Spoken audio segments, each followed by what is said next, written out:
She stood on an auction crate in chains, blood on her wrists, a bruise on her face, and 300 people watching like she was livestock.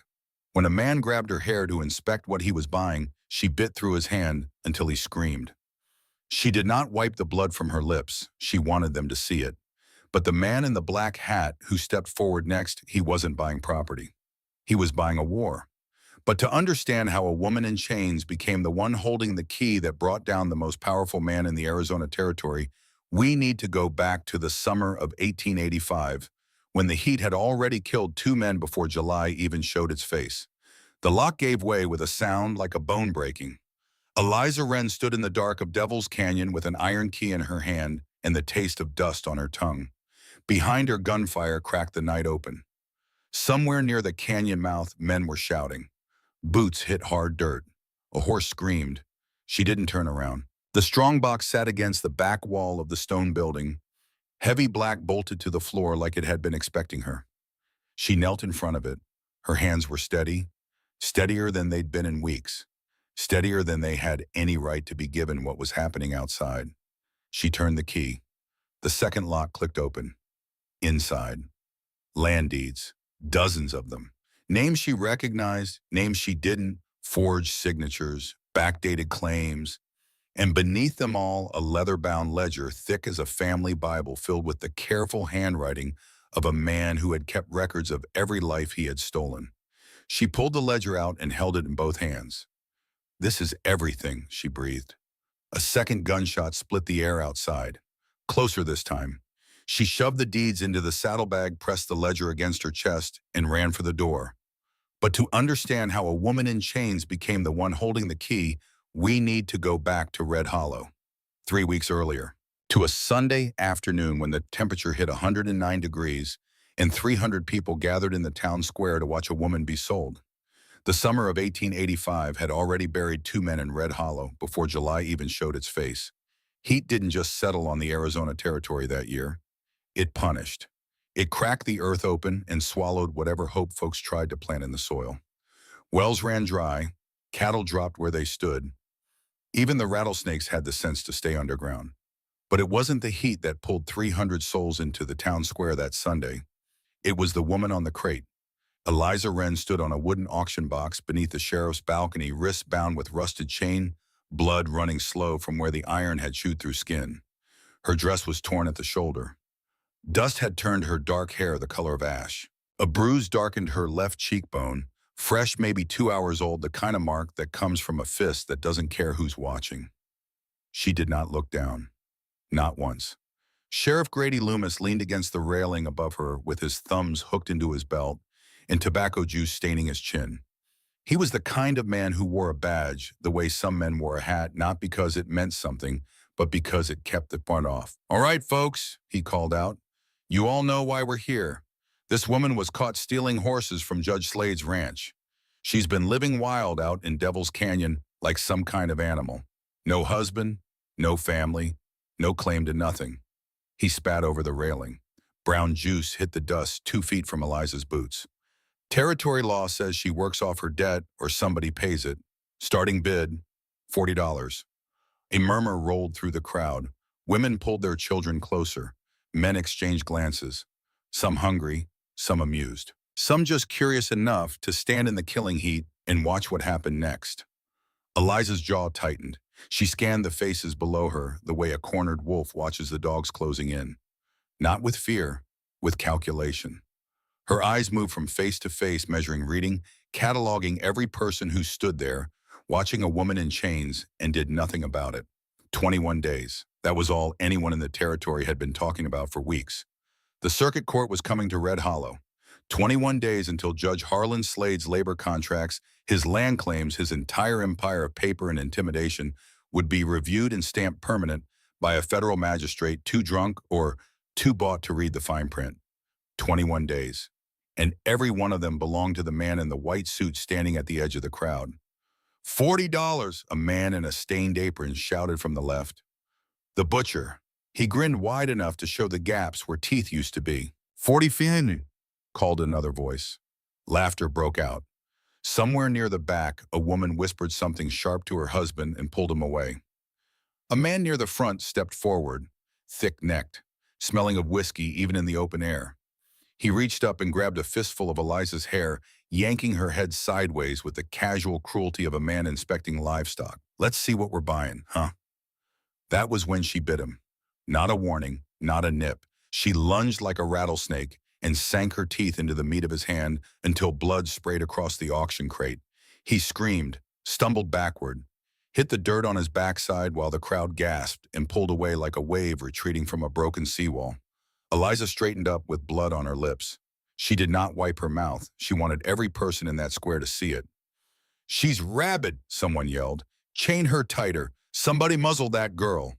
Sheriff Loomis slammed his fist on the railing. Settle down, I said."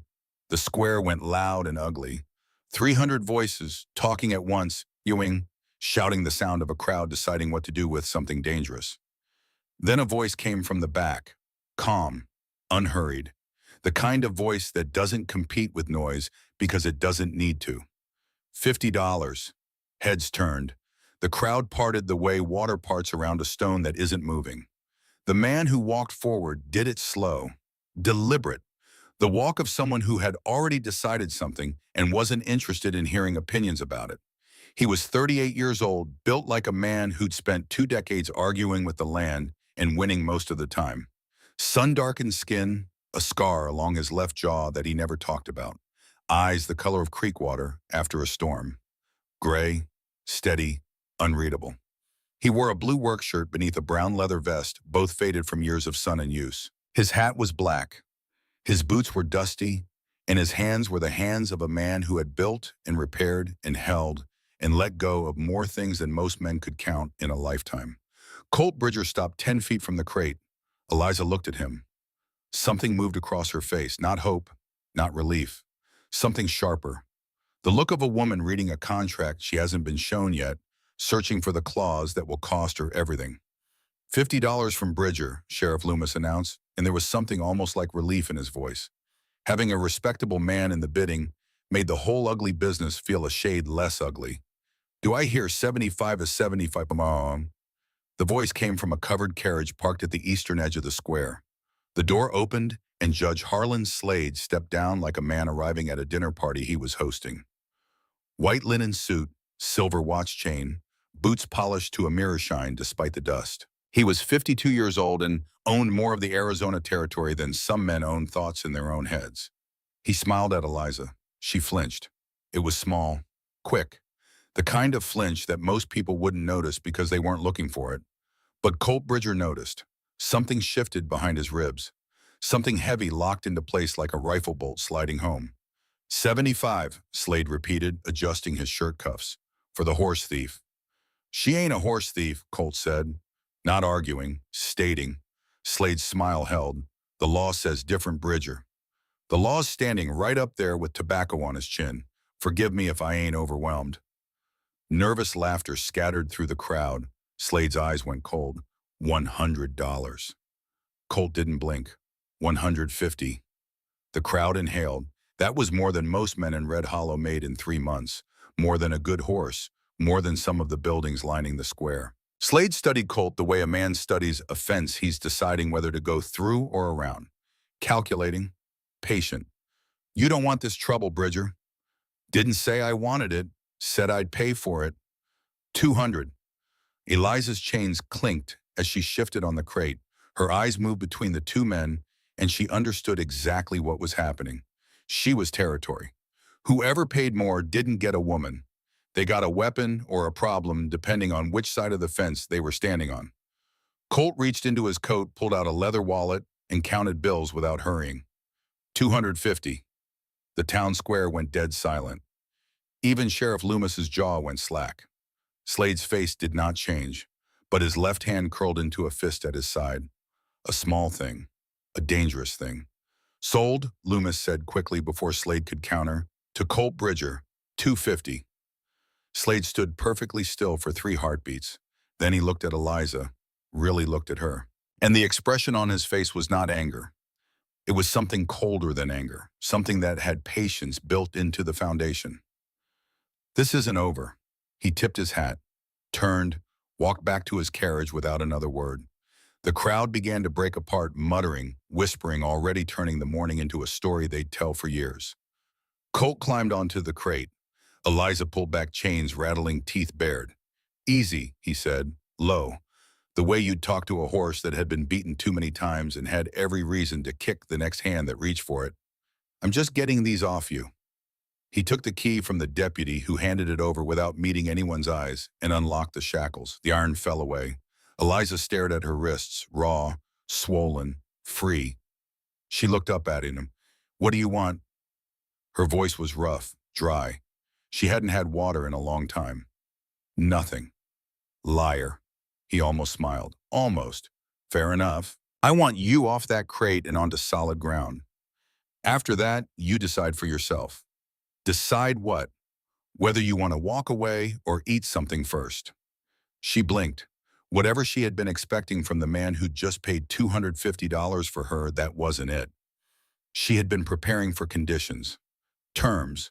The fine print of a transaction she'd learned to read by instinct long before she'd learned to read words on a page. But there were no conditions. Just a man standing in front of her, with dust on his vest and an open hand. She ignored the hand and jumped down herself. "I ain't thanking you," she said. "Didn't ask you to." She wiped her mouth with the back of her hand, looked at the bloodstain on her torn sleeve, looked at him. "Why?" Colt started walking toward his wagon. "You coming or not? It's a long ride, and I'm not asking twice." Eliza stood there for a full 10 seconds. The crowd was thinning. The sun was murder. She had no money, no horse, no weapon. And every person in Red Hollow either hated her or wanted to own her. She followed him, not because she trusted him, because she was out of choices. And because a woman who had survived Devil's Canyon for 2 years knew the difference between a trap and a door. And this felt like a door, even if she couldn't see what was on the other side. The wagon ride out of Red Hollow took the better part of 2 hours. Eliza sat on the far end of the bench, pressed against the rail, like she might throw herself off at any second. Her arms were crossed. Her eyes never stopped moving, scanning the road, the brush, the tree line, reading the terrain the way someone reads it when they've spent years knowing that what's behind the next ridge could kill them. Colt drove in silence for the first 30 minutes. He didn't try to fill it, didn't offer small talk or reassurance or any of the things that comfortable men say to make themselves feel better about uncomfortable situations. It was Eliza who broke the silence. On her terms. "You got a wife?" "Did." "What happened?" "Fever, 3 years back." "Kids?" "No." She went quiet for a moment. Then, "So you're lonely." "I'm practical." "That what you call it?" He guided the horses around a washout in the road. "I got a ranch, 600 acres, cattle operation, lost 2 hands last month. One to a snake, one to Slade buying him off. I need help." "You paid $250 for a ranch hand." "I paid $250 to keep a woman away from Harlan Slade. What you do after that is your business." Eliza turned to look at him full on for the first time, studying, measuring, running every word through the filter of 6 years of survival. "You know Slade?" she said. "Everyone knows Slade. I mean, you know him, what he does." Colt's grip tightened on the reins. "I know enough." "No, you don't." Her voice dropped, hard, flat, like a door slamming shut on a room she wasn't ready to show anyone. "You don't know the half of it." "Then tell me." "Not yet." He didn't push. That was the first thing she noticed about him that she didn't hate. Every man she had ever known had pushed. Her father had pushed her to be strong. Slade had pushed her to break. Every deputy, every foreman, every guard in Devil's Canyon had pushed her towards something she didn't choose. Colt Bridger just drove the wagon and let the silence do what silence does when you give it enough room. He let it breathe. They arrived at Bridger's ranch near sundown. The heat had barely loosened its grip. The main house sat low and solid against the ridgeline. Nothing fancy, built to survive, not to impress. A barn, a corral with 8 horses, a bunkhouse off to the right. 2 ranch hands watched from the porch. The younger one, Denny Finch, maybe 22, sandy-haired and earnest in a way that life hadn't managed to beat out of him yet, stepped forward. "Boss, who's that?" "Eliza Wren. She'll be staying." The older hand, a leathery man named Burkhart, But everyone called him Burke, crossed his arms, and said nothing. His eyes said plenty. Eliza felt their stares like sunburn. She lifted her chin. "I can sleep in the barn," she said, not asking, telling. "There's a spare room in the house," Colt said. "I said the barn." He looked at her. She looked back. Two people who had each decided a long time ago that backing down was not a thing they did. "The barn it is," he said. Then he watched her walk away. He leaned toward Colt and whispered, "Boss, the whole town's going to talk." "The whole town already talks, Denny. Go find her some clean water and something to eat." "She scares me a little." "Good. Means you're paying attention." That night, Eliza did not sleep. She lay in the hayloft with a pitchfork within arm's reach and listened to every sound the darkness made. Coyotes, wind in the barn slats, the shifting of horses below, the creak of wood settling. Her wrists throbbed. She held them up in the moonlight. The marks looked like bracelets made of torn flesh. She'd worn worse. In Devil's Canyon, the marks hadn't been on her wrists. She pressed her palms flat against the wooden floor. Solid, real, still. "Nobody's coming," she whispered, like a prayer she didn't believe in, like a sentence she was trying to make true by saying it enough times. "Nobody's coming."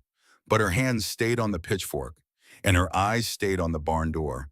And somewhere in her chest, the part of her that had kept her alive for 6 years was already counting exits, already measuring distances, already planning the next move in a game she hadn't chosen to play, but was determined not to lose. Morning came hard and bright. Eliza was already up, already moving, when Denny appeared at the barn door with a plate of biscuits and jerky. "Ma'am, I brought—" "Don't call me ma'am." She took the plate without looking at him. "How old are you?" 22. "You ever been to Devil's Canyon?" He shook his head. "Nobody goes there. Slade's territory." "That's what they want you to think." He shifted on his feet. Uncomfortable. Young. "What's it like?" Eliza chewed a biscuit. Swallowed.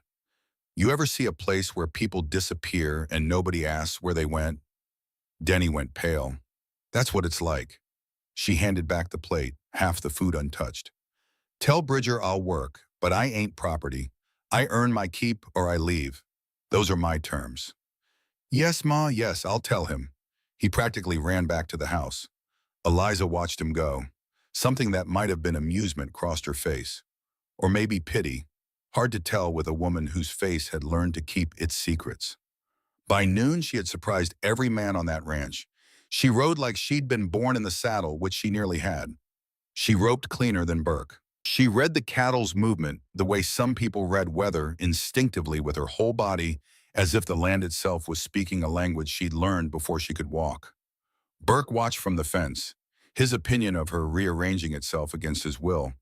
"Where'd you learn to ride like that?" he called out. "My daddy raised horses before Slade took our land." She didn't slow down, didn't look at him.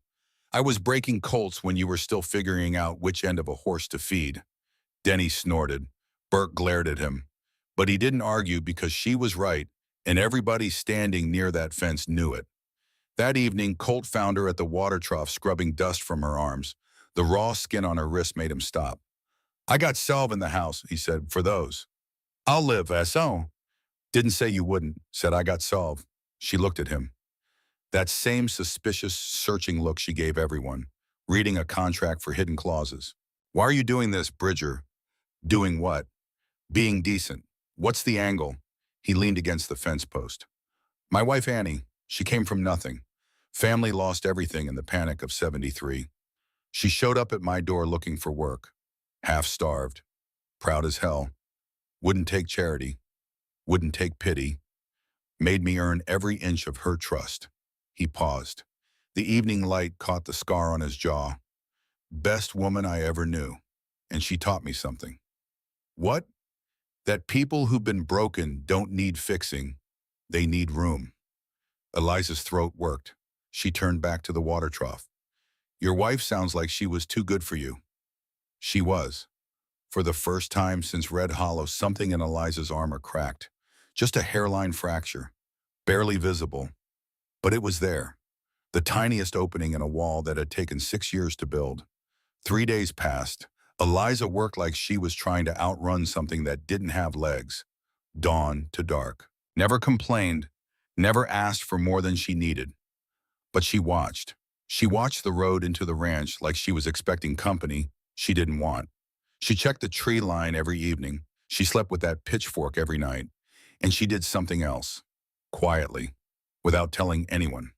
She walked the fence line at dusk and tied small bells to the wire at every entry point, pieces of tin from old cans, a broken harness buckle, anything that would make noise if someone came through in the dark. Colt noticed. He didn't say anything about it, but that night he started oiling his rifle on the porch, visible, deliberate. If she noticed, she didn't say anything either. Two people preparing for the same war without discussing it. On the fourth morning, a rider appeared on the ridge. Eliza saw him first. She dropped the feed bucket and went still. The kind of still that comes before either running or fighting. The kind of still that a body learns when movement means death and freezing means one more second to decide. Bridger, her voice carried across the yard like the crack of a rifle. Colt came out of the barn and followed her gaze to the ridge. Single rider, black horse, sitting there motionless against the morning sky, not approaching, not retreating, just watching. Slade's man, Colt asked. Worse. Eliza's voice had gone flat, dead. The voice of a woman describing something that lived in the part of her memory where the nightmares kept their tools. That's Virgil Tate. He's Slade's collector. Collector of what? People. The rider sat on that ridge for a full hour. Then he turned his black horse and rode back the way he came. Slow, unhurried. He didn't need to deliver a message. He was the message. Eliza moved before anyone told her to. She found wire, found more tin, rigged a second line of noisemakers along the eastern approach where the ridge met the tree line. Then she checked the barn for anything that could be used as a weapon. Found an axe, a branding iron, a length of chain. She laid them out on a hay bale like a general preparing for a siege. Denny found her there. What are you doing? Getting ready. For what? For what's coming. That night, Eliza found Colt on the porch. She sat on the top step, distance between them. Habit. You need to know what you bought into, she said. I'm listening. And for the first time since she had walked out of Devil's Canyon 4 years ago, Eliza Wren opened the door she had kept locked inside her chest and let someone see what was behind it. Devil's Canyon ain't just Slade's ranch land, she said. It's a labor camp. He brings people in, women mostly on debt contracts. They work off what they owe, but the debt never goes down. The prices change. The books are rigged. And if you try to leave, she stopped. If you try to leave, Colt pressed, you don't. The crickets filled the silence. Somewhere in the corral, a horse stamped. There was a woman named Della Haskell, Eliza said. Her voice had gone quiet, not soft. Quiet the way a knife is quiet right before it cuts. She tried to run the first year I was there. They put her in a pit, a hole in the ground with a grate over the top. She didn't come out the same. Eliza paused. She didn't come out at all eventually. They buried her behind the East Ridge. There are others, at least 11 graves I know of. No markers, no names, just mounds. How many people are still down there alive? 30, maybe more now. Colt stood up, walked to the edge of the porch, stood there looking at the dark ridge where Tate had watched them that morning. And the land documents, he said, the ones that prove the fraud. Eliza looked at him sharply. How do you know about those? Because Slade tried the same game with my East pasture 2 years ago. Showed up with papers saying I owed grazing fees on land my family's held since '68. I had a lawyer in Tucson fight it. Most folks can't afford that. He keeps the real deeds in a strong box at the Canyon office. I've seen them. Names, dates, signatures. That box is the only thing standing between Slade and a prison cell. And he knows you've seen it. That's why he wanted to buy me today, not because I stole a horse, because I'm the only person who walked out of that canyon alive and knows where the proof is. Silence settled between them. Heavy, charged. The kind of silence that exists in the space between deciding to do something dangerous and actually doing it. Then we need a bigger plan than a pitchfork, Colt said. Eliza shook her head. No, I need a plan. You need to decide if you're in it. He turned to look at her. She met his eyes without blinking. This is my fight, Bridger. It's been my fight since I was 16 years old, and Slade shoved a contract in my face that I couldn't read and told me to sign. Every day in that canyon was my fight. Every night I lay awake planning how to get out was my fight. And every day since I escaped running, hiding, sleeping in washes, and stealing food to survive, that was my fight too. She stood up. The moonlight caught the scars on her wrists. You want to help? I'll take the help. But I make the plan. I call the moves. Because I know that canyon better than anyone alive, and I know Slade better than he thinks I do. So you tell me right now, are you in this, or are you just a man who spent money and wants to feel decent about it? Colt looked at her for a long time. The woman on his porch was not the woman who had stood on that auction crate 12 hours ago. That woman had been cornered, desperate, fighting with the only weapons she had left, her teeth and her fury. This woman was something else entirely. This woman was planning a war. I'm in, he said. Then sit down and don't interrupt. He sat, she talked, and by the time the moon had crossed from one side of the sky to the other, Colt Bridger understood two things with perfect clarity. The first was that Eliza Wren was the most dangerous person he had ever met. Not because she could bite through a man's hand or ride a horse like the devil was chasing her, but because she had survived something that should have killed her, and instead of breaking, she had turned the broken pieces into blades. The second was that Judge Harlan Slade had no idea what was coming for him. 40 miles of Arizona darkness stretched between the ranch and the canyon. Somewhere in that darkness, in a stone office with an iron door, a man in a white suit sat behind a desk and opened a letter from Virgil Tate. He read it twice. Then he folded it with careful fingers and set it on the desk beside a leather-bound ledger. He did not look angry. That was the thing about Judge Harlan Slade. He never looked angry. Anger was a tool for small men. Slade was not a small man. He was a man who had spent 30 years building an empire out of paper and patience, and he had learned long ago that the most effective weapon in the world was not a gun or a gavel. It was time. He opened the ledger, ran his finger down a column of names until he found the one he wanted. Eliza Wren. The name sat there on the page like an insect pinned under glass. He picked up a pen, wrote a single line in the margin beside her name. Then he closed the ledger, leaned back in his chair, and smiled. Don't bring her back yet, he said to the empty room, as if Tate could hear him across the miles of desert. Let Bridger get comfortable. His smile widened, the smile of a man who has never lost anything he considered his. Comfortable men make mistakes. Before the sun came up, Eliza sat at Colt Bridger's kitchen table with a piece of charcoal in the back of a feed ledger and drew Devil's Canyon from memory. Not the way a person draws a place they once visited, the way a person draws a place that lives inside their bones. Every building, every guard post, every trail, the stone office at the back, the workers' quarters along the east wall, the pit near the laundry where they had put Della Haskell in the ground while she was still breathing. Her hand was steady, her memory was exact. 6 years of survival had burned the geography into her brain like a cattle brand, and it would stay there until the day she died and probably after. Colt sat across from her with a cup of coffee going cold in his hands. He watched her work and said nothing until she put the charcoal down and pushed the map toward him. The strong box is here, she said, tapping the paper. Back building, iron door, one window too small for a man to fit through. Slade keeps the deeds there, the real ones, the ones that show every forged signature and every backdated claim. He also keeps a ledger. Every person he's brought in, what they owe, what they've worked. She paused. What they cost him to bury. And the key, 2 keys. Slade carries one on his person. The other belongs to Virgil Tate. Wears it on a chain around his neck like a medal he's proud of. Colt studied the map. So we need the key. We need Tate. We need Tate out of the way or on our side. And we need people. You and me walking into that canyon alone is not a plan. It's a funeral. What do you need? She looked at him when he said it. Those 3 words, what do you need? Not what should we do? Not here's what I'm thinking. A question that handed the reins to her and trusted she knew where to ride. Allies, she said. People Slade has hurt who are angry enough to move and smart enough to keep their mouths shut.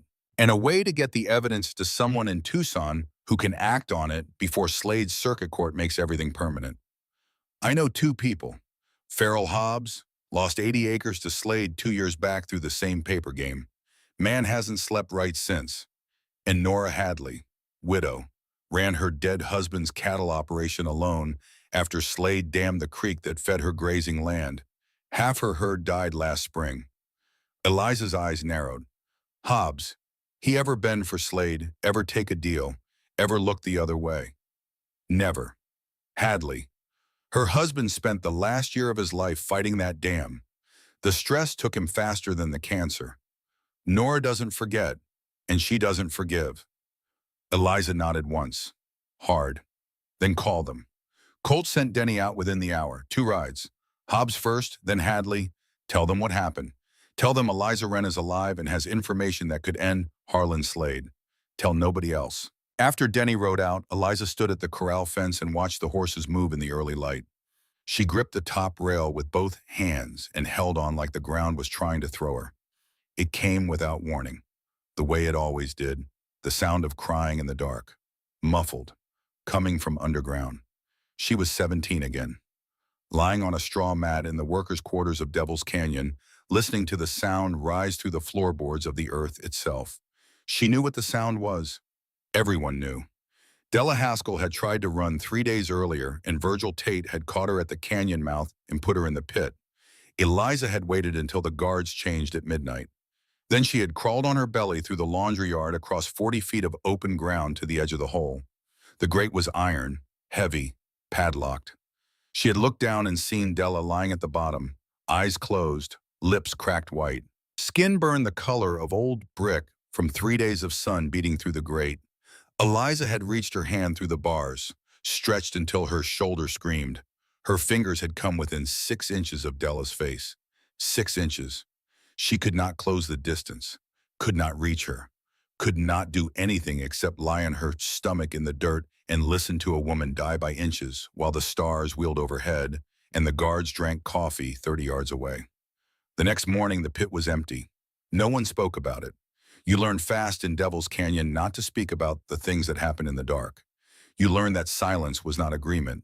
It was survival. And you learn that some distances, like 6 inches through an iron grate, could be wider than the whole Arizona territory. Eliza's knuckles went white on the corral fence. She breathed in through her nose, out through her mouth, pressed her boots into the hard ground until the memory released its grip and let her come back to the present. She would not reach through bars again. This time she would tear the bars out of the ground. Deputy Nolan Briggs arrived at the ranch on the 6th day. He rode in a lone badge, catching the morning sun, hands visible on the reins. The careful approach of a man who understood he might not be welcome and probably deserved worse. Colt met him in the yard. Eliza watched from the barn doorway with every muscle drawn tight as braided wire. Bridger. Briggs tipped his hat. He was younger than most deputies, maybe 30, clean-shaven, eyes that moved too much like a man running calculations he didn't want anyone to see. Deputy, I'm here unofficial. The official version is I'm checking property lines for the territorial survey. And the real version, Slade sent me to count your guns and report back how many men you've got. Briggs paused. Let that settle. I'm telling you this because I'm tired, Bridger. I'm tired of carrying a badge that belongs to Harlan Slade instead of the people of this territory. I'm tired of riding past that canyon, knowing what's inside it and pretending I don't. Eliza stepped out of the barn. Briggs saw her and his face changed. Guilt rose to the surface like oil on water. Clear, impossible to hide. Miss Wren, his voice lost its steadiness. I was there at the auction. I stood there with my badge and my gun, and I watched them put chains on you, and I didn't do a damn thing. Eliza walked toward him, slow, the way she did everything, deliberate. She stopped 3 feet from his horse and looked up at him with eyes that had survived things his worst nightmares couldn't touch. No, she said, you didn't. I'm sorry. Sorry don't unlock chains, deputy. The words landed like stones. Briggs swallowed. He didn't try to defend himself. There was nothing to defend. No, ma'am, it doesn't. That's why I'm here. He reached into his saddlebag and pulled out a folded paper, handed it to Eliza. Not to Colt, to Eliza.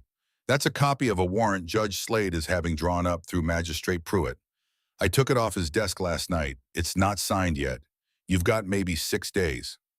Eliza unfolded it. Read it. Her jaw clenched so hard the bones showed through her skin. This warrant gives Slade the right to seize any property harboring me as debt collateral, including livestock, including land. She looked at Colt. Including you. How much is the contract for? Colt asked. Briggs looked at the ground. $2,000. The number hung in the air like smoke from a grass fire. $2,000. More than the ranch was worth in a bad year. More than most men in the territory would see in 5 years of honest work. A number designed not to be paid. A number designed to destroy. He's not trying to get me back, Eliza said. Her voice had shifted into something cold and analytical. The voice of a woman who had spent years studying the machinery that ground people into dust and knew exactly which gears turned, which wheels. He's trying to take your ranch, Bridger. If you can't pay, the court seizes your property. Slade buys it at auction for pennies. Same game, different pieces. Silence. Then Eliza turned to Briggs. You said you were tired of carrying Slade's badge. Prove it. How? You work for me now, not Bridger, not your conscience. Me. Because I'm the one who knows that canyon, and I'm the one who decides who goes in and how. You give me guard rotations. You get Tate alone.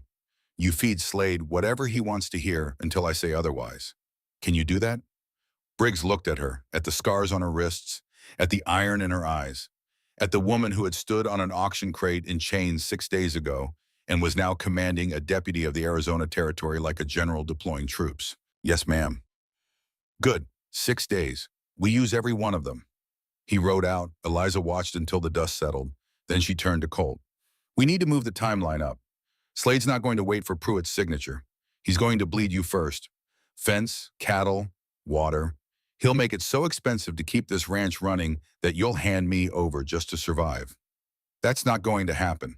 I know it's not, because we're going to hit him before he hits us. She was right about the bleeding. It started that night. Burke rode in from the east pasture at a full gallop, which was something Burke never did.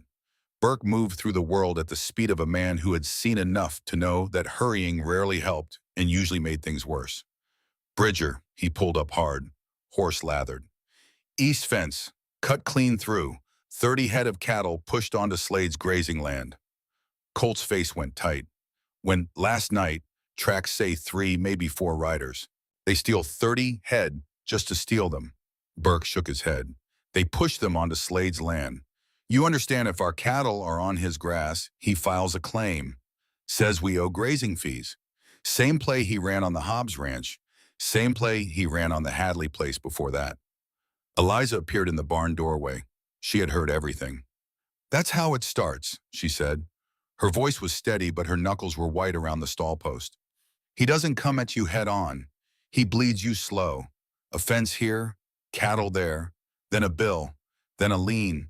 Then one morning you wake up and he owns your land, and you're signing a work contract because you've got nowhere else to go. Not this time, Colt said. That's what the Hobbs family said too. You know where their 80 acres are now. She was right. Everyone in the territory knew, and nobody talked about it because the answer had teeth. 2 days later, the water. Colt smelled it before he saw it.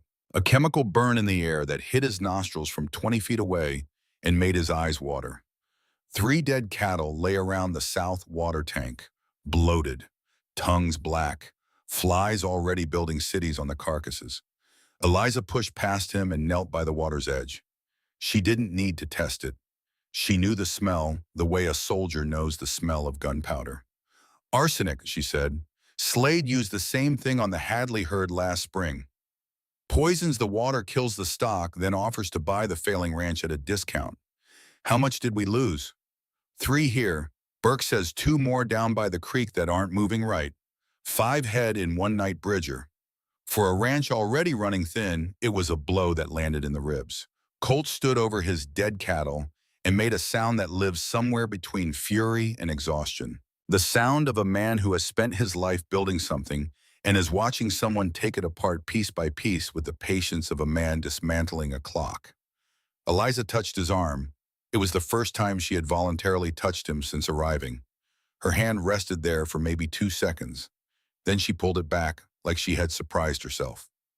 We can't let this slow us down, she said. That's what he wants. Every day we wait, he gets stronger and we get weaker. She was right. She was always right about Slade.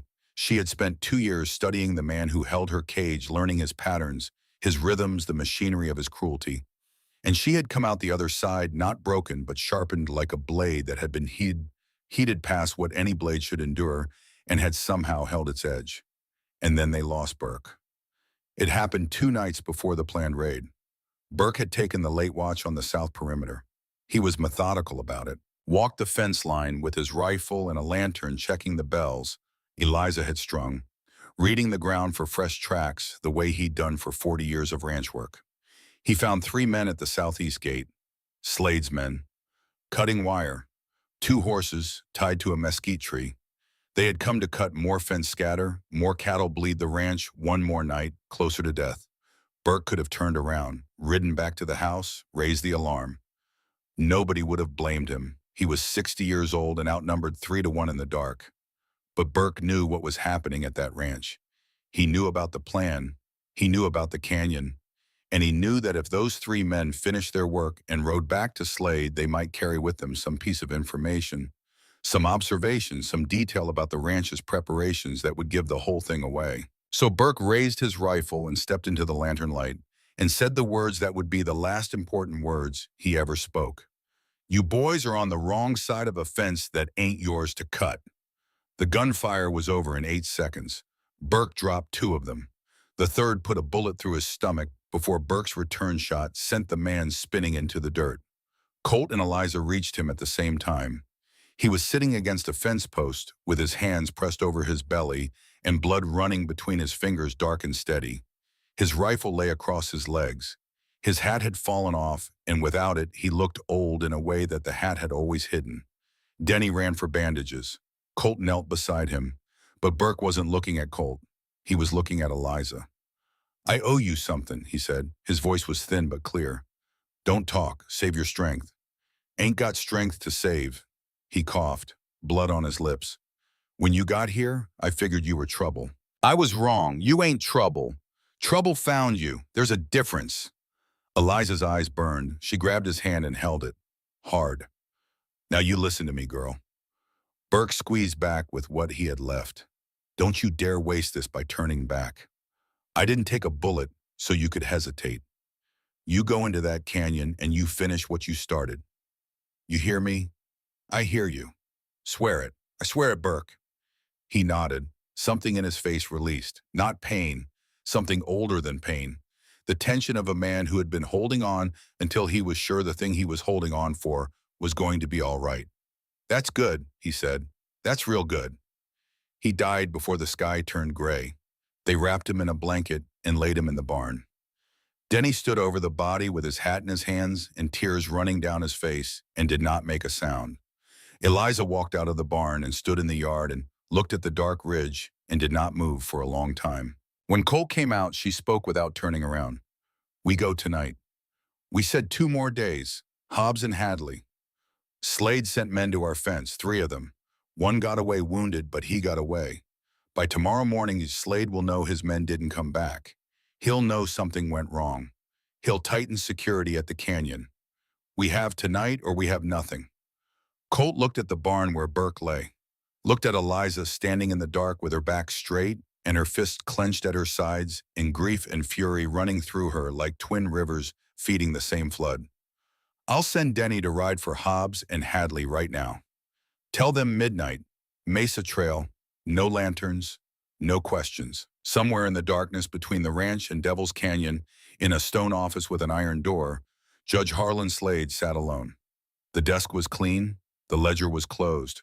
The lamp burned low, casting shadows that moved like living things across the walls. Slade reached into the bottom drawer of his desk and took out something he had not looked at in a very long time.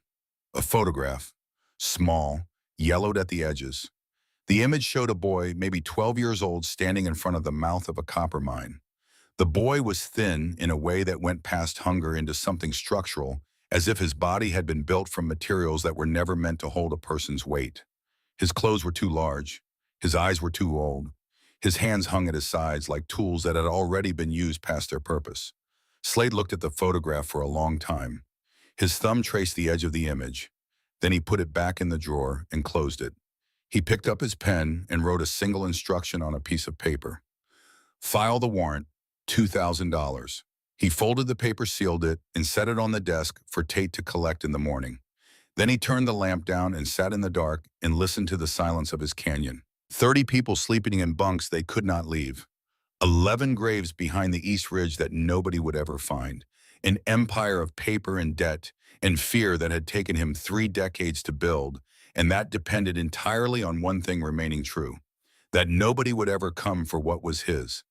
But that was the thing about Harlan Slade. He had spent so long building yaces that he had forgotten the most basic law of the natural world, the one that every rancher and every cowboy and every woman who had ever survived a desert night understood in her blood and in her bones. Nothing stays caged forever.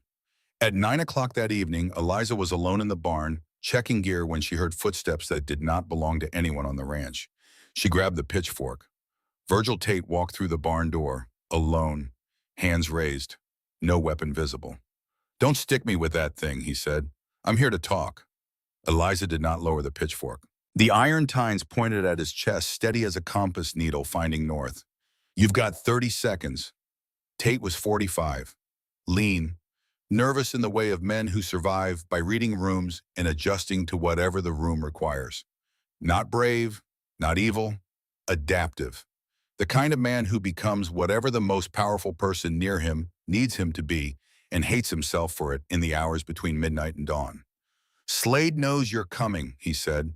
The world tilted, just slightly, like a table with one leg shorter than the others. What? He knows, not the details, not the trail, but he knows Bridger is building something. He's got eyes in town. Somebody saw Hobbs buying ammunition. Somebody saw Hadley riding this direction. He put it together. And he sent you to warn us. He sent me to sabotage you, poison more water, cut more fence, keep you so busy surviving you can't attack." Tate swallowed. His eyes moved to the pitchfork and back to her face. "I'm here instead." "Why on?" "Because your deputy friend was right. I've been skimming Slade's books. $800 over 3 years. And last week, Slade started asking questions about the numbers. If I go back, I'm dead inside a month. If I run, he'll find me inside a week. He always finds people. So you want protection? I want out. Same as you did. Same as everyone in that canyon."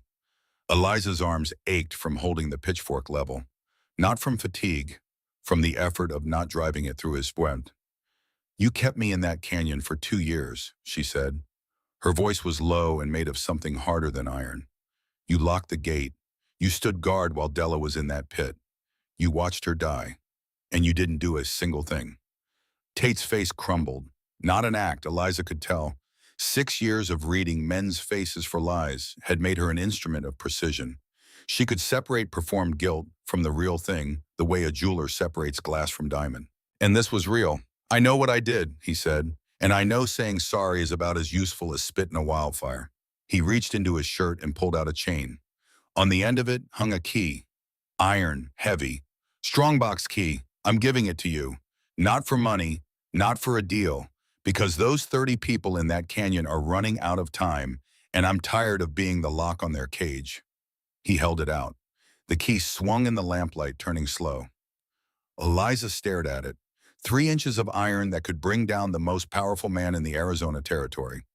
3 inches of iron that separated 30 people from freedom and 11 graves from justice.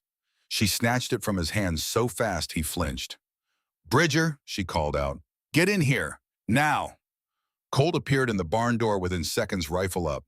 He took in the scene, Tate with his hands raised, Eliza holding a key and a pitchfork, the air between them thick enough to have its own weather. "He's turning," Eliza said. "And Slade knows we're coming. We go tonight. No more waiting." Tate talked for over an hour. Everything. Guard schedules, patrol patterns, where Slade kept extra weapons, which guards were loyal and which were just scared, where the graves were. How many? Who? 8, Eliza had said when she first told Colt about the graves. 11, Tate said. His voice had gone hollow. There are 11. Eliza stood by the barn wall with her arms wrapped around herself like she was holding her own ribs together. 11 people, buried in unmarked dirt behind a damn creek, and nobody in the entire Arizona territory had asked a single question about any of them. Colt sent Denny riding hard into the night, fastest horse on the ranch. Hobbs first, then Hadley. The message was simple. Tonight, midnight, Mesa Trail, everything has changed. Both answered the same way. A nod, a rifle, a horse saddled in minutes. By 11 o'clock, they were gathered at the ranch. 6 people who had no business going up against a territorial empire. 2 ranchers, a deputy, a turncoat, a 22-year-old kid, and a woman who had survived hell and come back carrying a key. Eliza looked at each of them. "I'm not making a speech," she said. "You know what's in that canyon. You know what Slade has done. The only thing I'll say is this. If anyone wants to ride out right now, nobody here will think less of you. This isn't your debt." "It's all of ours," Nora Hadley said. She pulled a folded deed from her coat, her husband's name on it, a signature at the bottom that wasn't his. Every rancher he robbed, every family he broke, every person in that canyon. It's all of ours. Farrell Hobbs checked his rifle. "Let's ride before I get smart enough to change my mind." They left the horses at the base of the mesa and went on foot. Single file, Eliza in the lead. She moved through the dark like she had never left this place. Every rock, every switchback, every loose stone burned into the map inside her skull. Nobody spoke. The only sounds were boots on stone and breathing and the distant howl of something wild that lived in the canyon walls and had never been tamed. They reached the rim in 40 minutes. Below them, dim lamplight flickered from 3 buildings. The main house, the workers' quarters, the stone office at the back with its iron door and its iron secrets. Eliza pointed, whispered, "Briggs, Canyon Mouth, use your badge. Confusion buys us 20 minutes. He moved. "Hobbs, Hadley, workers' quarters. Wake them quiet. Anyone who can walk walks. Anyone who can't, you carry." They moved. "Bridger, you're with me." They descended the canyon wall like shadows made of purpose. At the stone building, the guard was asleep in a chair with an empty bottle at his feet. Eliza stepped past him like he was furniture. She put the key in the iron door, turned it. The lock opened with a sound that echoed inside her chest louder than any gunshot. 6 years. 6 years of chains and pits and fear and silence. 6 years of planning and running and hiding and fighting. And now she stood on the other side of the door that had separated her from proof from justice, from the evidence that could tear down the cage Harlan Slade had built around 30 lives. She pushed the door open, stepped inside, opened the strongbox. The deeds were there. The ledger was there. Every name, every debt, every lie, recorded in Slade's own careful handwriting. The meticulous records of a man so certain of his own invincibility that he had documented his crimes as thoroughly as he had committed them. Eliza pulled the ledger out, held it, felt the weight of it in her hands. "This is everything," she said. Then the first gunshot cracked the night open. Not from the canyon mouth, from the workers' quarters. Someone had woken the wrong guard. "Move," Colt said. They ran, Eliza with the saddlebag full of evidence pressed against her hip and the ledger inside her shirt against her skin. The canyon erupted behind them. Shouts, boots on dirt. Another shot. Briggs's voice carrying from the mouth of the canyon, ordering men to stand down with the authority of a badge. He was finally using the way it was meant to be used. They cleared the open ground between the office and the canyon wall. 30 yards of nothing.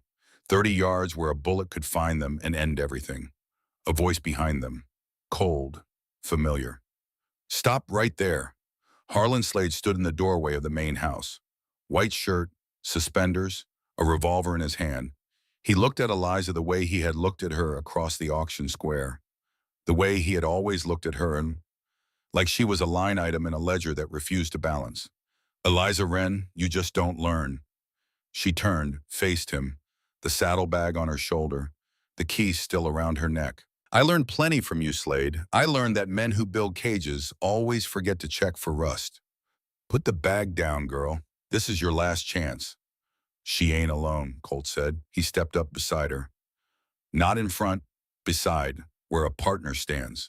Slade raised the revolver. His hand was steady. It had always been steady. The hand of a man who had spent 30 years controlling everything around him and had never once been forced to question whether the control was real. He fired. The bullet hit the dirt at Eliza's feet. Dust kicked up against her boots. A warning or a miss? Hard to tell with a man whose world was falling apart in real time. Colt moved fast, faster than a man his size should have been able to move. He closed the distance and knocked the revolver out of Slade's hand. It spun into the dark. Slade stumbled. Colt caught him, put him down, held him in the dirt with the weight and certainty of a man defending something worth defending. Eliza stood over them both. "Nobody's coming to save you, Slade," she said, from the workers' quarters voices. Not shouts now, something quieter, something that sounded like people remembering how to breathe.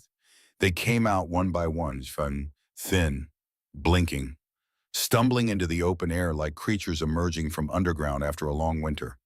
Some of them were barefoot. Some of them were carrying others. Some of them just stood there, looking up at the sky as if they had forgotten it existed. A woman came first, 43 years old. She looked 60. Her name was Opal, and she had been in Devil's Canyon for 6 years. She shuffled into the lamplight and stopped dead when she saw Eliza. "Eliza," her voice broke on the second syllable. "They said you were dead." They were wrong. Opal collapsed against her. Eliza caught her, held her up. Two women standing in the dust of a place that had tried to destroy them, both holding each other, because holding each other was the only thing that made any of it real. A girl appeared at the edge of the group, maybe 15, thin as a fence post, eyes too old for her face, hands rough and calloused, hands that had washed other people's clothes since she was 12 years old because her mother had died of dysentery the first winter, and nobody had cared enough to give a child clean water. Eliza walked to her. "Winnie." The girl looked up. "You came back." "I came back. You said you would. Nobody believed you." "I know. I did." Eliza knelt in the dirt and took the girl's hands, held them. Those rough, ruined hands that should have been holding school books or wildflowers or nothing at all. "You never have to wash another person's clothes again," Eliza said. "You hear me? Never." Winnie's face broke, not into tears, into something bigger. Relief so total it looked like pain. Briggs had Slade on his feet, hands tied with rope. Slade spat and cursed and threatened every person by name, but his voice had lost its weight. He was just a man in a dirty white shirt sitting in the dust of a canyon that had stopped belonging to him the moment a woman he had tried to erase walked back in carrying proof of everything he had done. Then Eliza walked to the east ridge, past the dam creek, past the stone wall, to the flat stretch of ground behind the office where the soil was soft and the mounds were low, and there were no markers and there were no names. 11 of them, lined up in the dark like a sentence that had never been finished. Eliza stood among them and could not speak. The weight of it pressed down on her chest until she thought her ribs would crack.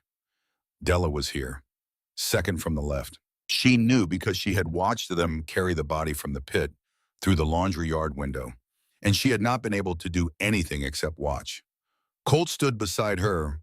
He did not touch her, did not speak, just stood there solid as the earth and let her feel whatever she needed to feel without trying to shape it or soften it or make it smaller than it was. "We'll mark them," he said after a long time. "Everyone. We'll find their names." Eliza pressed her hands against her face. Her shoulders shook. She did not fight it. For the first time in 6 years, she did not fight it. She let the grief come through her like a river breaking a dam. And if the sound she made was terrible, that was because terrible things had happened here, and the sound was the truth of them finally being spoken aloud. She pulled her hands away, wiped her face, straightened her spine. "Let's get these people home," she said. They climbed the mesa trail in single file, Eliza in the lead. Behind her, 30 ghosts becoming people again, one step at a time. Colt walked at the back with his rifle ready, and somewhere between the canyon floor and the ridge top in the dark on loose stone, Eliza reached behind her without looking. His hand was there. She held it for 3 steps, then let go. But 3 steps was more than she had given anyone in 6 years, and they both knew it. They reached the ranch at first light with 30 people who had nowhere in the world to go. Denny saw them coming from the porch. He had been sitting there all night with a shotgun across his knees and his eyes locked on the eastern horizon, taking his role as backup more seriously than he had taken anything in his 22 years of living. When the first figures crested the ridge, dark shapes against a sky that was just beginning to remember, it could be something other than black, he stood up so fast the chair fell over behind him. Boss, his voice cracked on the single syllable. Water, Colt called from the back of the line. All of it, every barrel, and whatever food we've got. Denny stared at the procession filing down the hillside. Thin bodies, stumbling feet, some of them barefoot on ground that would be hot enough to blister skin within 2 hours. A woman carrying a child who had fallen asleep against her shoulder, too exhausted to stay conscious for her own rescue. A man so sunburned, his skin looked like cracked leather stretched over a frame that was never meant to carry this much damage. An old woman leaning on Winnie, who couldn't weigh more than 90 pounds, but was holding the woman upright with a fierceness that came from somewhere deeper than muscle. Denny whispered something that might have been a prayer, or might have been a curse. Then he ran for the water barrels. Eliza did not stop moving. She had not stopped moving since they left the canyon floor, and she was not going to stop now. Something had locked into place inside her during the climb up the Mesa Trail. Some gear that had been waiting 6 years to engage, and now that it was turned with the precision of a woman who had spent 2 years watching people suffer and had memorized exactly what they needed before they knew they needed it. Opal, sit down before you fall down. She guided the older woman to the porch steps. Someone get this man into the shade. He's got heat stroke and he doesn't know it yet. She pointed to the sunburned man. Winnie, stay close. Don't wander. She moved through the group like a general who had been planning this specific battle for years and was now executing it from memory. No wasted words, no panic, no hesitation. The woman who had slept with a pitchfork for a week was now the steadiest person on the ranch. Colt watched her from the yard and understood something he had not fully understood before. Eliza Wren had not survived Devil's Canyon by being tough. Plenty of tough people had gone into that canyon and never come out. She had survived by being precise, by watching, by learning the exact distance between what people needed and what they were given, and by closing that distance whenever she could, even when closing it cost her something she couldn't afford to spend. Where do we put them all? Denny asked. He had come back with his arms full of canteens and his face full of something that looked like the moment a boy realizes the world is larger and crueler and more breakable than he thought. Barn, bunkhouse, main house, anywhere with a roof and a floor, Colt said. Hobbs Hadley. Eliza turned to them. Can you take some to your places? Farrell Hobbs nodded. I'll take 10. Got room in my barn and I can have food ready by noon. Nora Hadley was already lifting a sleeping child from a woman's arms. The woman, who had not spoken a word since leaving the canyon, looked at Nora and said one word. Thank you. Nora's jaw tightened. She nodded once. Sometimes one word is enough. Sometimes one word is everything. They split the group. Hobbs loaded people onto his wagon with a tenderness that did not match his rough hands or his weathered face. Nora Hadley carried the sleeping child herself and did not put her down until they reached her wagon, and even then she arranged a blanket on the bench seat first and tucked the edges around the child's legs as if she were putting her own daughter to bed. By mid-morning, the ranch looked like a place where a small, quiet war had delivered its wounded. People sleeping on every flat surface. Denny running between them with water and biscuits and a look on his face that said he was 22 years old and seeing the real shape of things for the first time. He found Eliza at the water trough. She was scrubbing her hands, over and over, the skin already raw, blood starting in the creases of her knuckles. Eliza, you're bleeding. It won't come off. What won't? She didn't answer, kept scrubbing. Her eyes were focused on something that wasn't the water or her hands or anything in the physical world. She was somewhere else, somewhere underground, somewhere that smelled like iron and dust in the particular kind of darkness that exists at the bottom of a hole in the ground. Denny reached out and took her wrists gently, the way you'd hold something that might shatter. She flinched, hard, nearly pulled away, then stopped, looked at him.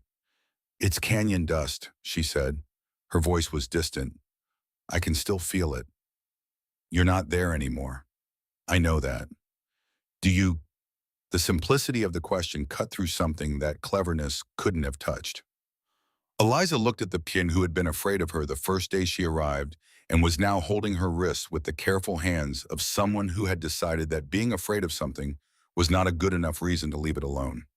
She pulled her hands free, dried them on her skirt. "You're smarter than you look, Finch." "That ain't saying much." She almost smiled. Inside the house, Colt was sitting at the kitchen table. He had been awake for over 30 hours, and his body had started making decisions his mind hadn't approved. His hands moved slow. His eyes had the hollowed-out look of a man running on the last fumes of something that wasn't quite energy and wasn't quite will, but was somewhere in the territory between the two. "You need to sleep," Eliza said from the doorway. "So do you." "I'm not the one swaying on my feet." "I don't sway." "You're swaying right now, Bridger." "Colt." She paused. He looked at her, tired and bruised and honest. The face of a man in a blue work shirt and a brown leather vest who had spent $250, not for a woman but for a fight worth having, and who had not once in 3 weeks asked for anything in return. "You're swaying right now, Colt." He sat down, not because he wanted to, because his knees made the choice for him. "Briggs should have reached Tucson by now," he said. "If he rides hard, the federal marshal could have men here by tonight. Tomorrow at the latest. If Briggs makes it, he'll make it. You don't know that." "No, but I know Briggs has a guilty conscience and a badge and the evidence to end Harlan Slade. That's a combination that tends to find its way through." Eliza sat down across from him, the same chair she had sat in that first morning when she drew the canyon map. The same table where every important conversation in this story had happened, because that's how it works in a ranch house. The kitchen table is where people tell truths they've been carrying too long, and the coffee goes cold because truth takes longer than coffee stays warm. "Colt, what happens if Slade gets out?" "He won't. But if he does, if Pruitt signs something, if Slade's lawyers find a crack, then we testify. You, me, Briggs, Tate, every person who walked out of that canyon. 30 witnesses, Eliza. Even Slade can't silence 30 people. He silenced 11. That landed like a fist against a bruise that was already there. Colt closed his eyes. "I know, and I swear to you those 11 names will not be forgotten. We find their families. We mark those graves. We make this territory face what happened in that canyon. The territory doesn't want to face it. That's the whole problem. People knew, Colt. They had to know. You don't lose that many people without somebody noticing. They just didn't want to see. Some of them will see now because we forced them to. That's how it always works. Nobody sees until somebody makes them." They sat in the silence that follows when two people have said the truest things they know, and there is nothing left to add. Then the wagon came. It rolled into the yard just past noon, official looking. 2 men in suits on the bench. A driver in territorial uniform. Dust-covered but deliberate, the way government business always arrives, slow and dressed well and carrying the weight of paper that thinks it's heavier than people. Eliza saw it from the porch and her body went rigid. Every muscle she had spent 3 weeks learning to unclench pulled tight at once. "Colt." He was beside her before she finished the word. His hand went to his hip where his revolver sat. The first man stepped down, tall, gray hair, spectacles, carrying a leather briefcase like it was a loaded weapon. He had the face of a man who had spent a lifetime converting human misery into legal language and had gotten very good at it. "I'm looking for Colt Bridger." "You found him." "My name is Magistrate Horace Pruitt. I'm here to execute a warrant for the seizure of property related to the harboring of a fugitive debtor, one Eliza Wren." The words hit the air like stones dropped into still water. Circles spreading. Everything they touched getting pulled in. "That warrant isn't valid," Colt said. "The debt it's based on is fraudulent. Slade's been arrested. His records." "Mr. Slade has not been convicted of anything." Pruitt's voice was precise, clipped. The voice of a man who had spent 3 decades hiding behind procedure and considered procedure to be the highest form of civilization. Until a court rules otherwise, his contracts remain enforceable. "This warrant was signed this morning." "By who?" "By me." Eliza moved before Colt could speak again. She walked down the porch steps and stood in front of Pruitt. Close. Close enough that he had to look at her, really look. Not at a name on a warrant, not at a line item in someone else's ledger, at a person. Judge Pruitt, she said, her voice was level, controlled. The voice of a woman who had learned to speak in rooms where speaking could get you killed and had decided that the only words worth saying were the ones that landed where they were aimed. You signed a contract that kept me in Devil's Canyon when I was 16 years old. I know because I saw your name on it. The contract that Harlan Slade put in front of a girl who couldn't read and told her to sign. Pruitt's face lost its color. Just for a second, the mask came back fast the way masks do on men who have been wearing them long enough to forget what their real face looks like. But that second was enough. I don't know what you're referring to. Yes, you do. And when that ledger gets to federal court, your name is going to be in it. Not just Slade's, yours. Every contract you notarized, every warrant you signed, every legal seal you pressed into wax to make slavery look like commerce. Are you threatening a territorial magistrate? I'm telling you what's coming. You can walk away from Slade right now and maybe save yourself, or you can serve that warrant and go down with him. She stepped closer. Your choice, Judge, but choose fast, because I've got 30 witnesses who just walked out of a canyon full of graves and not one of them is in a forgiving mood. Pruitt stared at her. The briefcase in his hand had started to tremble. Not much, just enough to notice. Behind the spectacles, his eyes were doing the mathematics that men like him are always doing, calculating while measuring risk, weighing the value of loyalty to a man in a jail cell against the value of not being in the cell next to him. He turned without a word, got back in the wagon. The driver whipped the horses and they rolled out fast trailing dust that hung in the still air like a question nobody had answered. Denny appeared on the porch. Was that a judge? Was, Eliza said. He looked like he was going to be sick. I bit a man's hand in front of 300 people, Finch. You think a judge in a buggy scares me? Denny considered this for a moment. Ma'am, everything about you scares me a little. Good. She watched the dust settle on the road where Pruitt's wagon had disappeared. That buys us time, she said to Colt. But not much. Men like Pruitt are loyal until loyalty gets expensive. I just raised the price. That evening, after the canyon people had been fed and settled, and the ranch had quieted into something that almost resembled peace, Eliza sat alone on the porch steps. The night air was cooling. Stars were coming out one by one like lamps being lit in an empty house. And for the first time since she had run from Devil's Canyon at 18 years old, she let herself remember the whole thing. Not in pieces, not in flashes that hit her without warning at the corral fence. The whole thing from the beginning. She was 16 when her father died. Consumption took him slow, the way it takes everyone stealing pieces so small you don't notice until there's nothing left to steal. He had been a horse breeder, not a rich man, but a good one. He had taught Eliza to ride before she could read, which turned out to be the more useful skill by far. 3 days after they put him in the ground, Judge Harlan Slade arrived at the homestead with 2 men and a stack of papers. He wore a white suit. He smiled the way a man smiles when he already knows the outcome of a conversation, but wants to make you think you have a choice. Back taxes, he said. Her father owed the territory $700 in grazing fees and land assessments. The papers were right there. Official stamps, legal seals, numbers that a 16-year-old girl with a third-grade education had no way to verify. Your father was a good man, Slade said. He said it the way you'd say a horse was a good horse, with the assessment already built into the tone. But debts don't die with the debtor, Miss Wren. They transfer. He put a contract on the table, pointed to a line at the bottom. Sign here and you can work it off. 2 years at my operation in the canyon. Room and board deducted from your earnings. After that, you are free and clear. Eliza had looked at the paper. The words swam. She knew her letters. She could sign her name. But legal language was a foreign in country, and she had no map. What if I don't sign? Then the territory takes the land.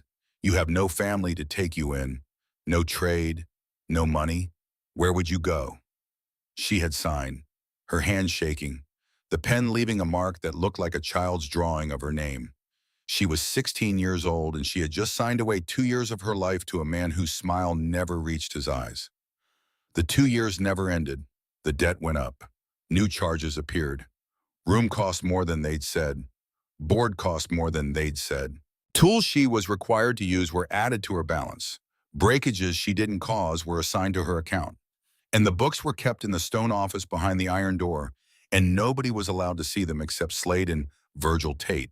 She had worked 16-hour days in the laundry, washing clothes for the guards, washing sheets for the main house, washing the evidence of the canyon's daily cruelties out of fabric that would be used again to collect the evidence of tomorrow's cruelties. An endless cycle of water and soap and hands that cracked and bled and healed and cracked again. She had watched people arrive and not leave. She had learned to sleep with one eye open.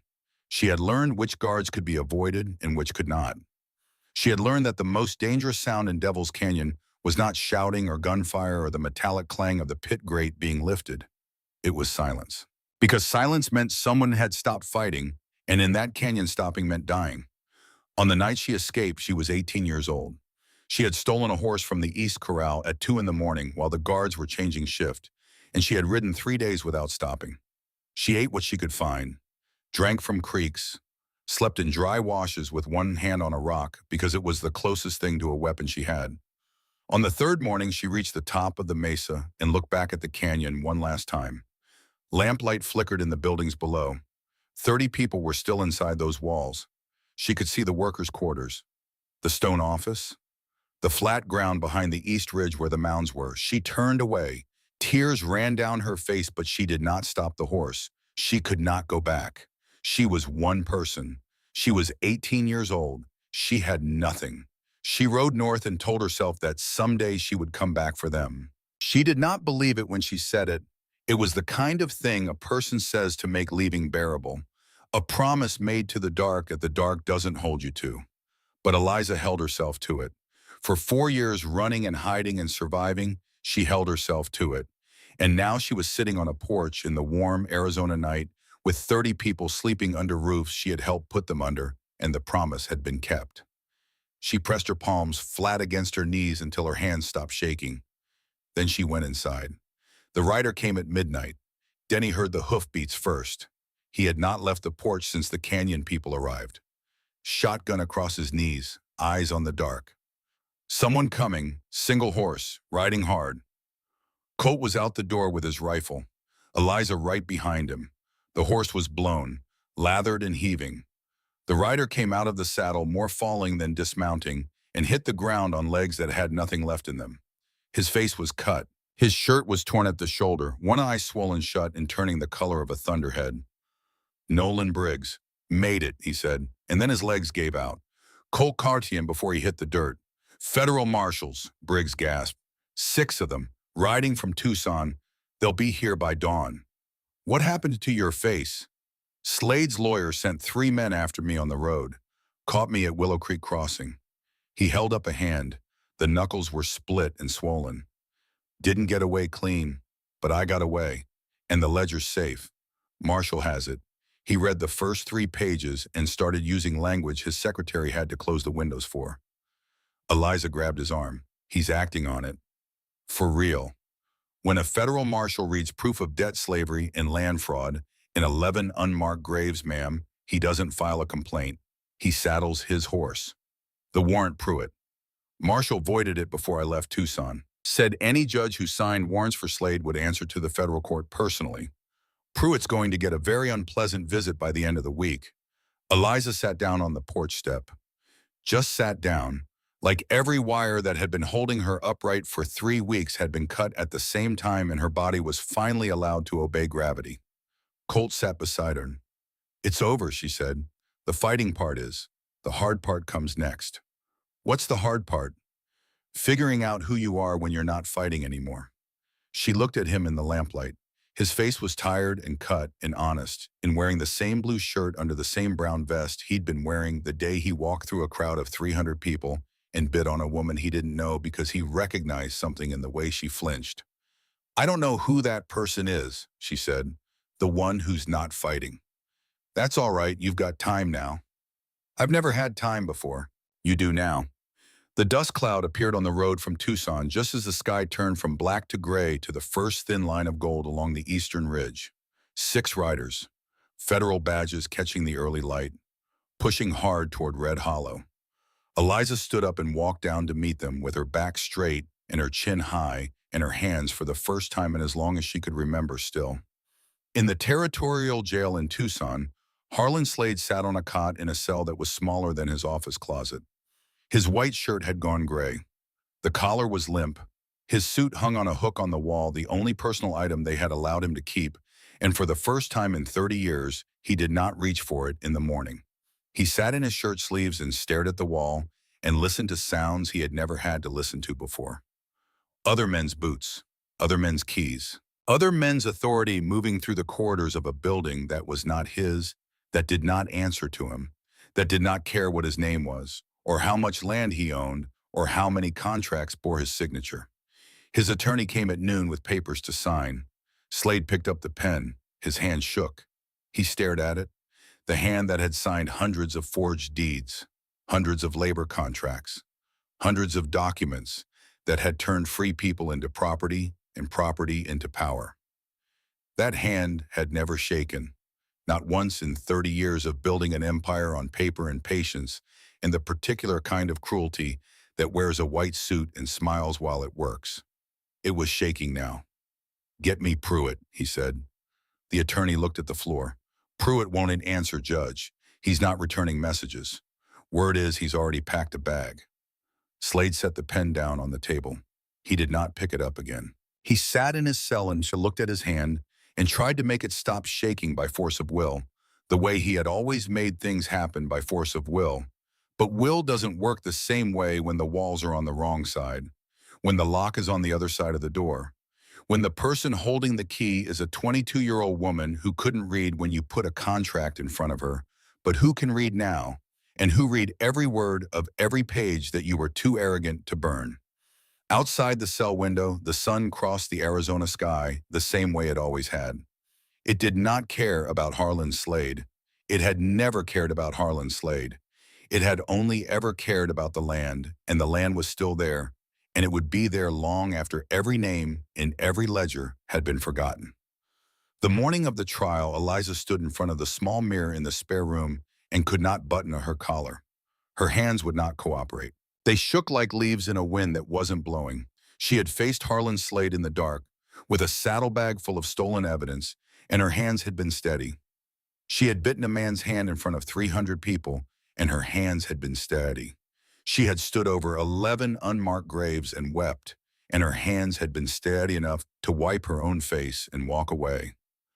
But now, in a quiet room with morning light coming through the window and no one trying to kill her, her hands shook so badly she couldn't push a button through a hole. A knock on the door. "Eliza," Colt's voice. "Wagon's ready." "I know." Silence then. "You need a minute. I need my hands to work." The door was locked. She had locked it every night since she moved into the spare room. He couldn't come in. He didn't try. When Annie had to speak at her father's funeral, he said through the wood, she couldn't get her shoes on. Hands shook too bad. She sat on the bed for 20 minutes fighting with the laces. What did she do? Went barefoot, gave the eulogy with no shoes on, said the words mattered more than the laces. Eliza looked down at her hands, still shaking. She left the top button undone and locked the door and walked out. Colt was in the hallway. He looked at the open collar, did not say a word about it. "You don't have to do this," he said. "I do." "I know, I just needed to say it." "Why?" "Because nobody gave you a choice for 6 years. I want you to hear that you've got one now, even if you choose the hard thing." "I choose the hard thing." "I know you do." They walked out together. Denny had the wagon hitched. He had put a clean blanket on the bench seat, which was such a small and earnest gesture that Eliza had to look away from it. The courtroom in Tucson was standing room only. Word had spread through the territory like wildfire through dry brush. Ranchers who had lost land, families who had lost people, journalists from as far as San Francisco. Everyone wanted to see the man who had built an empire in forged paper and buried the evidence of his failures in unmarked dirt. Harlan Slade sat at the defendant's table in a suit that still fit him perfectly. Prison had not yet taken the shape of him, only the certainty. He sat straight, composed on the surface, but his left hand lay flat on the table pressed hard against the wood, and if you look in closely you could see the small tremor running running through his fingers that he could not stop no matter how hard he pressed. When his eyes found Eliza, he smiled. The same smile from the auction, the one that said he was looking at something he owned. Eliza's stomach dropped, her hands clenched in her lap. Every nerve in her body fired the signal to run, to bolt through the courtroom doors and keep running until the territory was behind her and the sky swallowed her whole. Colt's hand covered hers under the bench, where nobody could see, not holding, just there. She breathed. The court calls Eliza Wren. She stood, walked to the front, sat in the witness chair, faced the room, 200 people staring at her, Slade staring at her, the judge staring at her. The prosecutor approached, a lean man from the federal office named Harlan Webb. He moved carefully. The way you approach something you know is stronger than it looks. Miss Wren, can you state for the court your relationship to the defendant? He owned me. She said it flat. No emotion, just fact. The way you state the time of day or the direction of the wind. For 2 years, from 1879 to 1881. I was brought to his labor camp in Devil's Canyon when I was 16 years old after he seized my father's land through forged documents. Can you describe the conditions in Devil's Canyon? Forced labor, 16-hour days, no pay, food withheld as punishment, water controlled, movement restricted. If you tried to leave, you were beaten. If you tried again, you were put in a hole in the ground and left there. You witnessed this personally. I lived it personally. The courtroom was silent, the kind of silence that has physical weight, the kind that presses against the walls and the ceiling and the inside of every person sitting in the room. Did you witness the death of any individual during your time in the canyon? Eliza's throat closed. She swallowed, pressed her nails into her palms hard enough to leave marks that would still be there the next morning. A woman named Della Haskell. She tried to escape. She was caught and placed in a pit, a hole in the ground with an iron grate over the top. 3 days, no food, no water. Full sun. She paused. The silence in the courtroom pressed tighter. The night they put her in that pit, I crawled 40 feet on my belly across open ground to reach her. I put my hand through the grate. I stretched until my shoulder nearly came apart. Her voice did not waver. She would not let it waver. Not here. Not in front of him. My fingers came within 6 inches of her face. 6 inches. I could not close the distance. I could not reach her. I could not do anything except lie on my stomach in the dirt and listen to a woman die by inches while the guards drank coffee 30 yards away. A woman in the gallery began to cry. Quiet, muffled into her hand, but audible in that silence the way a single crack is audible in a wall that is about to come down. When they removed her from the pit, she could no longer walk. She died that winter. They buried her behind the East Ridge. That is what Devil's Canyon is, a place where 6 inches is wider than the whole territory. Do you know how many people are buried at that location? The ledger shows 11 names. I personally witnessed 3 burials. Slade's attorney rose. Expensive suit, expensive haircut. The kind of lawyer who wore his cruelty like cologne and considered it a professional asset. Miss Wren, isn't it true that you signed a voluntary labor contract with Mr. Slade? I signed a paper I couldn't read. There's nothing voluntary about that. But you did sign it. A child can sign anything you put in front of her if you scare her enough. That doesn't make it legal.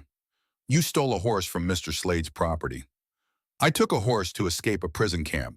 If a man chains you to a wall and you break the chain, you didn't steal the chain. You were convicted of horse theft by the Red Hollow sheriff. I was convicted by a sheriff on your client's payroll. That conviction and a nickel will get you a cup of bad coffee. Laughter rippled through the gallery. The judge struck his gavel, but even he could not fully suppress the twitch at the corner of his mouth. The attorney pressed harder. He leaned in, lowered his voice to the particular register that expensive lawyers use when they want the jury to think they're being reasonable while they're actually turning a knife. Miss Wren, is it possible that your account of Devil's Canyon is exaggerated, that you are seeking revenge against a man who simply expected honest labor for an honest debt? Eliza went quiet, very quiet, the kind of quiet that fills a room the way water fills a vessel, completely with no space left for anything else. Sir, she said, I spent 2 years sleeping on a dirt floor. I watched a woman die because she wanted to be free. I dug my hands bloody, climbing out of a canyon in the dark because I knew if I stayed, I would die there too. And when I got out, I spent 4 more years running because your client told every lawman in the territory that I was a criminal. She leaned forward in the chair. You want to call that exaggeration? Go ahead. But I've got 11 graves and 30 witnesses who will tell you the same story. And your client's own handwriting in a ledger that he was too arrogant to burn. So you can ask me all the questions you want, counselor. I ain't going anywhere. The attorney sat down. He did not have a follow-up. Some testimony does not have a counter. Some truths arrive in a courtroom so complete and so heavy that the only honest response is silence. Eliza stepped down from the witness chair on legs that felt like water poured into boots. She walked back to her seat, sat down. Colt's hand found hers again. You did good, he whispered. I wanted to throw up. That's how you know it mattered, Ed. Opal testified after Eliza some.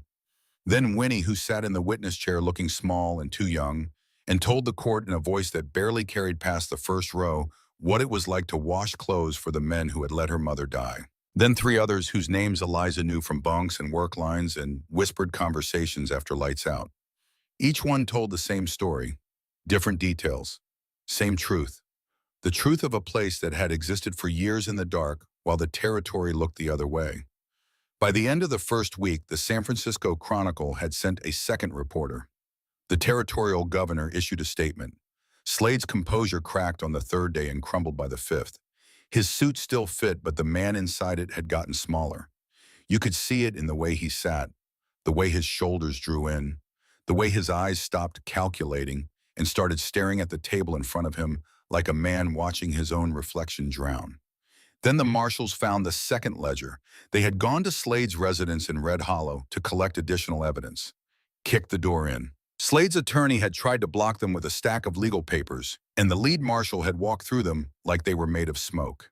In a locked drawer of Slade's personal desk behind a false panel that would have been invisible to anyone who wasn't looking for it, they found a second book. This one was smaller, thinner, but the names inside it were not the names of people in Devil's Canyon. They were the names of every official Harlan Slade had ever purchased, every sheriff, every judge, every land assessor who had looked at a forged deed and stamped it valid, every deputy who had ridden past the canyon and pretended the screams were coyotes. Magistrate Horace Pruitt was the third name on the list. When the federal marshals arrived at Pruitt's house, he was sitting in his parlor with a packed suitcase at his feet and a glass of whiskey in his hand. He did not try to run. He did not try to argue. He simply looked at the men standing in his doorway and said, I suppose this was inevitable. Then he asked if he could bring his reading glasses to prison, a man concerned with his comforts until the very end. The verdict came on a Thursday morning. Guilty on 14 counts. Land fraud, document forgery, false imprisonment, forced labor, obstruction of justice, accessory to wrongful death on 3 counts with the remaining 8 referred for further investigation. When the foreman read the word guilty the first time, Eliza did not react. When he read it the 14th time, she put her face in her hands and wept. Not quiet tears, not dignified crying, the deep wrecking sobs of a woman who had held herself together with fury and spite for 6 years and had finally been given permission by the world to stop holding. Colt did not try to stop her. He sat beside her and let her break. Because sometimes breaking is not weakness. Sometimes breaking is the sound a person makes when the weight they've been carrying is lifted and their body doesn't know what to do with all that sudden, terrifying lightness. Slade was sentenced to 35 years in the territorial prison. He would die there. Everyone in the room knew it, including him. As the marshals led him toward the door, he passed Eliza's row. He stopped, planted his feet. You think you've won, he said, low, venomous, the voice of a man who had controlled everything for 20 years and was watching it turn to sand in his hands. I built that canyon. I built this territory. Everything you're standing on exists because of me. Eliza wiped her face, stood up, looked him dead in the eyes. You didn't build anything, Slade. You took what other people built and put your name on it. That's not power, that's theft. She stepped closer, close enough to see the broken blood vessels in his eyes, close enough that her words would land where she aimed them and stay there. I want you to remember something. Every night in that cell, for the rest of your life, the girl who couldn't read is the one who brought you down. The marshals pulled him forward. He went. He did not look back. Pruitt received 12 years. Sheriff Loomis received 8. 3 deputies were convicted of conspiracy. The forged land deeds were voided. A territorial commission was established to return stolen property to its rightful owners. Nora Hadley got her water rights back. She stood in the courtroom holding her husband's deed, the real one with his real signature, and she pressed it against her heart and closed her eyes and stood there like that for a long time. And nobody in the gallery moved or spoke because they understood that what they were watching was not a woman holding a piece of paper. It was a woman holding the last piece of a man who had died fighting for it. Farrell Hobbs recovered his 80 acres. He did not celebrate. He went home and sat on his porch and looked at land that had been stolen and returned and looked older than he had looked a month ago. Some victories cost more than defeats. The weeks after the trial moved at a speed Eliza had no experience with. Not fast, not slow, just steady. The steady pace of days that are not running from anything or toward anything. Days that simply arrive and pass and arrive again without requiring a person to survive them. She did not know what to do with days like that. She would wake in the spare room, the one with the lock on the inside that she still turned every night, and lie there for a full minute listening. Waiting for boots on the floor, waiting for Virgil Tate's voice calling work detail, waiting for the sound of chains. Nothing came, just bird song, horses in the corral. Denny dropping something in the kitchen and swearing about it in the particular way that 22-year-old men swear when they think nobody is listening.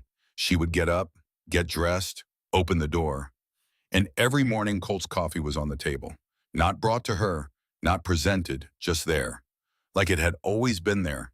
Like she had always been welcome to it. She never said thank you for the coffee. He never asked her to. Some things don't need words. They need consistency. Winnie moved into the ranch 3 days after the trial. She took the spare room when Eliza moved across the hall because Eliza understood without being told that the girl needed the same things she had needed. A door she controlled. A lock that answered to her hand and nobody else's. Eliza started teaching Winnie everything she knew. Riding, roping, tracking, reading the land, reading people. The things her father had taught her before Slade took everything. But she also taught her things her father never had. She taught her to read. Real reading, books, contracts, legal documents. The fine print that men like Slade used as weapons against people who couldn't decipher the words that were being used to destroy them. You will never sign anything you don't understand, Eliza told her. They were sitting at the kitchen table with a primer that Colt had ridden to Tucson to buy. Not a receipt, not a letter, not a contract. You read every word or you walk away. What if they pressure me? Then they need your signature more than you need their deal. That's power, Winnie, the most important kind. Winnie learned fast. She had a mind that grabbed hold of things and didn't let go. And within 3 weeks, she was reading passages from the Tucson newspaper out loud at the kitchen table, while Eliza corrected her pronunciation, and Denny listened from the doorway, pretending he wasn't impressed. One morning, Denny came into the kitchen and found Eliza laughing at something Winnie had said. Actually laughing. Head back. The sound coming from somewhere deep, somewhere, that had been locked shut for 6 years and had only recently been pried open. He stood in the doorway and stared. What? Eliza said, catching him. Nothing. Spit it out, Finch. I didn't know you could do that. Do what? Laugh like that. I mean, I figured you could, but I never. Denny. Yes, ma'am. Get out. He got out, but he was grinning when he did. Eliza sent $300 to Opal in Tucson. Nearly everything from the fall cattle sale. Opal wanted to open a boarding house. A place where women who had nowhere to go could find a roof and a meal and a door that locked from the inside. 2 weeks later, a letter arrived. 3 words in Opal's careful handwriting. I'm making biscuits. Eliza read the letter standing at the kitchen table. She read it twice. Then she folded it and put it in her shirt pocket and carried it there for a week. Deputy Briggs kept his badge. The new territorial administration offered him the sheriff's position in Red Hollow. He took it, cleaned house, fired every deputy who had taken Slade's money, and replaced them with men and women who understood that a badge was a responsibility that came with weight, not a decoration that came with privileges. He rode out to the ranch once a month. Eliza made him stand on the porch for a full minute before she let him inside. "You're still punishing me," he said one visit. "I'm reminding you." "Of what?" "Of what happens when lawmen forget who they serve." "I'm not going to forget." "Good." She never made him wait on the porch again after that, but he never forgot the lesson of it. On a cool evening in October, 4 months after the trial, Eliza and Colt sat on the ridge behind the ranch house. The same ridge where Virgil Tate had watched them all those weeks ago. The same ridge that had felt like a threat. Now it was just a ridge. High ground with a good view, and the kind of quiet that only exists in places where something dangerous has been replaced by something peaceful. "Got a letter from Opal," Eliza said.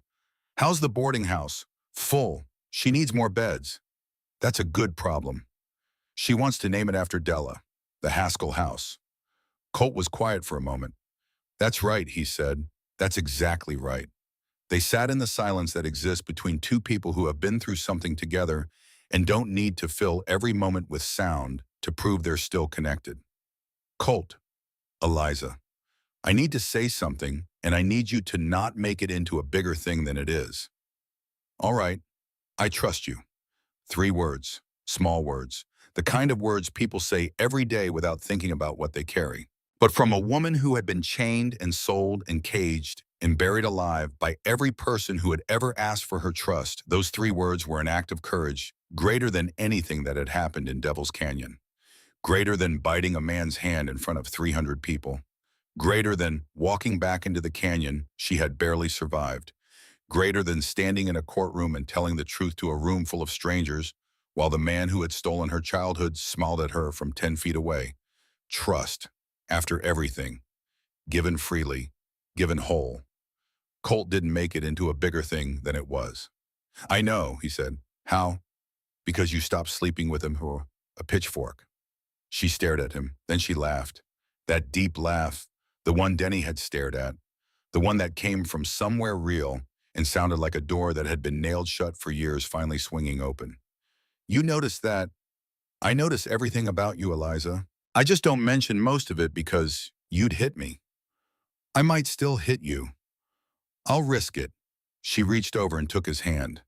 Not under a bench where nobody could see. Not in the dark on a mesa trail for 3 steps and then gone. In the open. In the evening light.